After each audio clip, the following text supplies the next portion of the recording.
In February of 2018, Roy Coe traveled to Minneapolis to attend his first Super Bowl. Yep, we're finally here. And never in my life. If this was to come out of my own pocket, there ain't no way in hell I could do it. First time I ever been to Minnesota. Never been north of Des Moines in my life. And I'm glad that so many people talked me into coming up here, and I'm filling with gratitude by the minute. I can't find enough words to express the gratitude. It can be quite humbling even. The retired train engineer owes his ticket and a whole lot more to a saint he's never even met.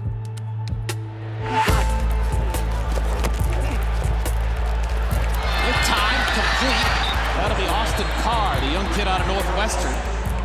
Before landing in New Orleans, Austin Carr was a Northwestern Wildcat. As a freshman, the walk-on receiver became a potential giver, following a visit from the organization Be the Match. They'd come to campus to get saliva samples, I think, just, cotton swabs in your mouth. I think me and my roommate were like, hey, why not? So we do it, and you kind of forget about it after a while. What's the likelihood you're gonna be a match? I mean, I'm not special, right?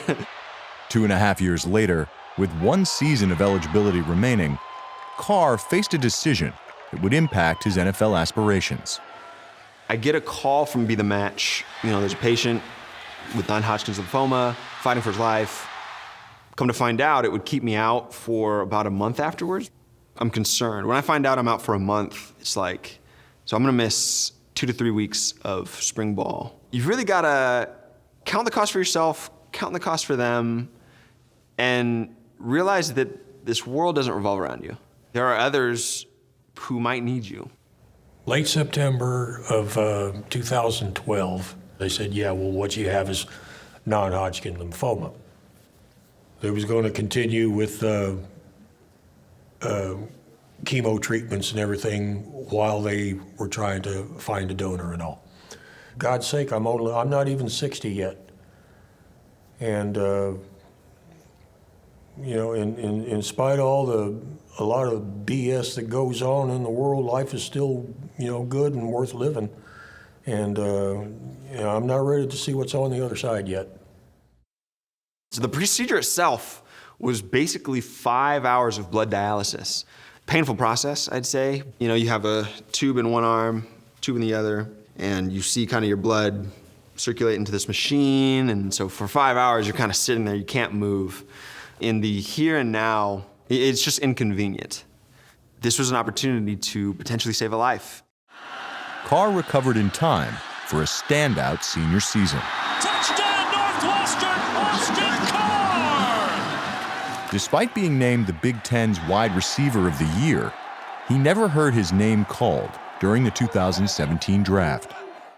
So he signed as a free agent with the Patriots and made a strong first impression.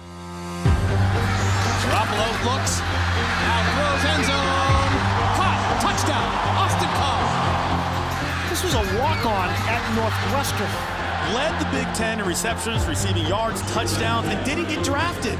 Comes into camp and just does everything. And this kid is certainly an interesting guy, to say the least. In January of 2016, Austin Carr donated blood stem cells to a stranger suffering from non-Hodgkin's lymphoma and had to miss a lot of time, football-wise. Carr didn't make the last round of cuts in New England, but he was quickly added to the Saints roster. His second ever NFL appearance came in the divisional round of the NFC playoffs. 10 seconds to go, 24-23 Saints. Keenum steps into it, pass is caught! Diggs, sideline, touchdown! It's a 61-yard Minneapolis miracle! Case Keenum's connection with Stephon Diggs brought Carr's rookie season to an abrupt end. But less than a month after the Minneapolis miracle, Carr returned to Minnesota to celebrate his own miraculous connection.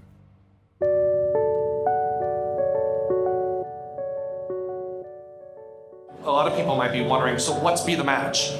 Tonight I'm going to show you what being the match is. Austin Carr, wide receiver for the New Orleans Saints, and a hero. So, why I say hero is that Austin made the decision to join the registry, and then got a call, and then made the decision to donate, and he saved somebody's life. Austin, what would you want to say to the person you donated to? Man, I honestly, I don't know. I kind of just want to see him and give him a big hug. I don't feel like I'm a hero, and I don't think the spotlight should be on me. I would just say, hey, thank you for allowing me to be a blessing to someone else. Well, Austin, you are a hero, and I would like you to meet the person you saved. Roy, would you come in?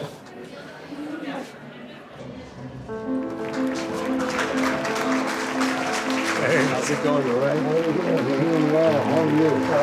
I'm great, thanks to you. Great? I'm doing great, thanks to you. Very Feel great. Yeah. Yeah? You're a hero to me. That's all. Thank you so much. Thank you. I appreciate it. This is Linda.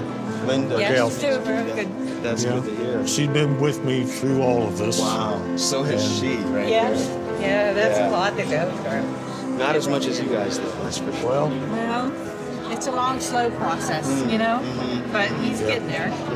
they said there were no visible signs Of cancer. of the cancer. That's awesome. Linda, would you like to say something to Austin? Thank you. You're welcome. You're welcome. You're so welcome. I cannot thank him and his selflessness enough. He could be anybody. You know, he doesn't have to be an NFL player. He could have been another steel worker, another railroader, or something like me. It doesn't matter. You know, he still stepped up to save a life. And, you know, it's downright awesome, too. If that was my daughter one day or my wife, I would want someone who was a match to do the same. To be able to give somebody else life, that's just special. Maybe I was the answered prayer. That's a huge blessing. I'll go to my grave with that.